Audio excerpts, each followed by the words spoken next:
Olá pessoal, boa noite. Mais uma vez eu estou aqui nesse trabalho de contribuição junto à SELF, que é a Sociedade Espírita La Feliz, que nesse momento de isolamento social tem produzido eventos, a exemplo de lives e como essa fala curta que eu vou desenvolver agora, como forma de aliviar a nossa dor, o nosso isolamento, às vezes a nossa solidão, nesse instante que estamos distantes, longe das pessoas a quem amamos. Hoje nós vamos falar um pouco e muito rapidamente a respeito do tema desencarnes coletivos, a respeito do desencarne, a respeito da morte, que é um tema que tem nos preocupado bastante.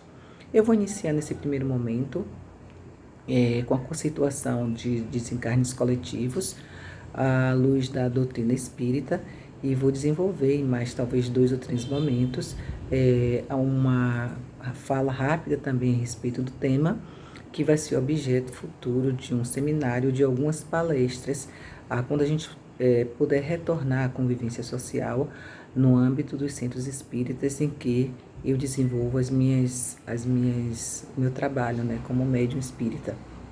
Inicialmente, a gente se questiona muito por que tememos a morte, né? A doutrina espírita, ela deixa muito claramente, ela traz, assim, uma forma conceitual para nós, no que diz respeito a essa desnecessidade de temermos a morte, de temermos o desencarne. Ora, nesse instante, nós estamos temerosos em relação ao desencarne, porque para a maioria das pessoas o desencarne se constitui uma incógnita. Mas a doutrina espírita, a obra de Allan Kardec no seu Pentateuco, existe toda uma construção em relação ao tema morte, ao desvendar do que é o desencarne. Então, inicialmente, eu vou trazer essa conceituação de desencarne aqui para a doutrina espírita, e isso está expresso, está muito latente, muito claro no Livro dos Espíritos, que a desencarnação, o desencarne, é o termo utilizado pela doutrina espírita, pela doutrina kardecista, para designar o processo em que o espírito é desligado do corpo físico e ele retoma ao plano espiritual.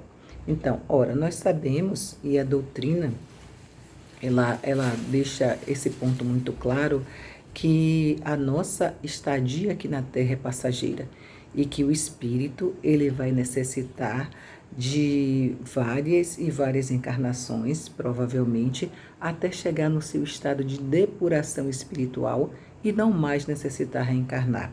Ora, pode ocorrer de um espírito desejar o reencarne, depurado que ele já esteja espiritualmente, apenas com o papel de desenvolver uma missão de prática do bem na Terra. Então, esse é o conceito, segundo a doutrina, no que diz respeito ao desencarne. E hoje nós vamos trabalhar 3 tópicos apenas, 3 questões apenas do Livro dos Espíritos, para que a gente possa, ao longo de outras falas, ir evoluindo no tema.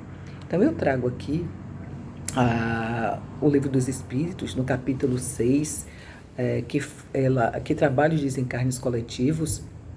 Esse tópico fala da destruição necessária e da destruição abusiva.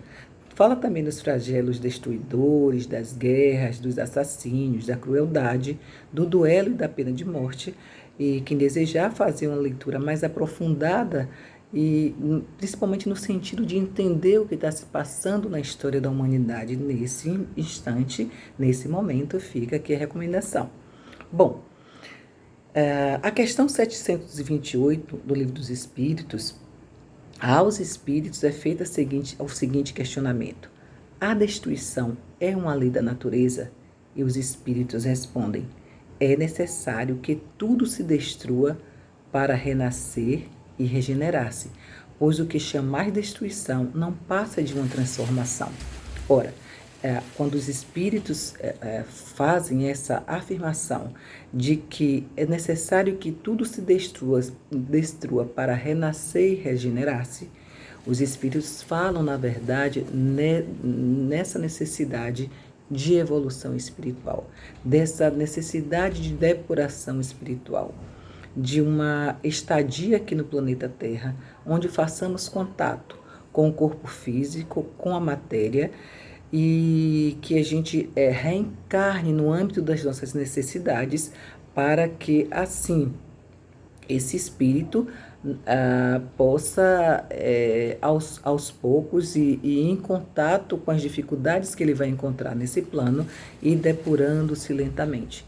Uma outra questão é a questão 729, perdão, do Livro dos Espíritos, que também trabalha a questão dos desencarnes coletivos.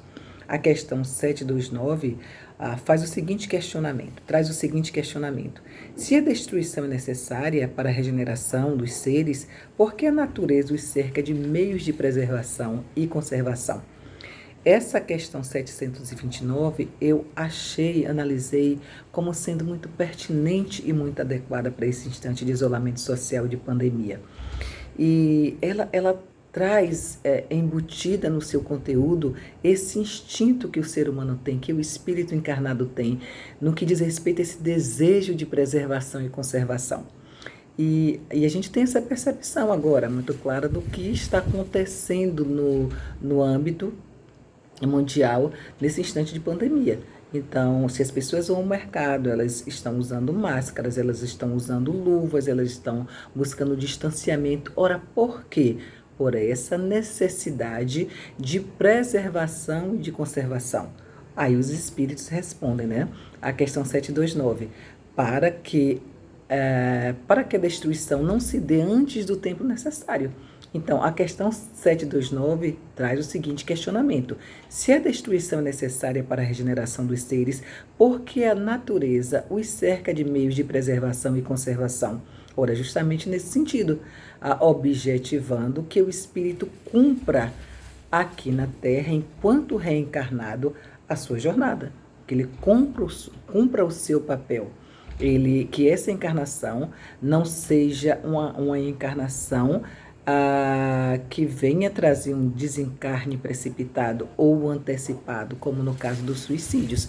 Então, essa questão da preservação e da conservação é intuitiva, e os espíritos respondem dessa necessidade de autopreservação, para que o espírito encarnado cumpra, desenvolva o seu papel aqui no planeta Terra enquanto encarnado. Então, hoje nós vamos ficar apenas com essas questões, e ao longo da nossa fala vamos desenvolvendo lentamente os outros pontos a respeito dos desencarnes coletivos, que é um tema bem atual, e para que a gente, nesse momento de isolamento social e de pandemia, não se assuste com a questão da morte, que a gente saiba encarar com naturalidade, analisando os postulados da nossa doutrina e sabendo que o desencarne é uma necessidade para o espírito, ou do espírito, no que diz respeito ao seu processo evolutivo. Até a próxima e boa noite para vocês.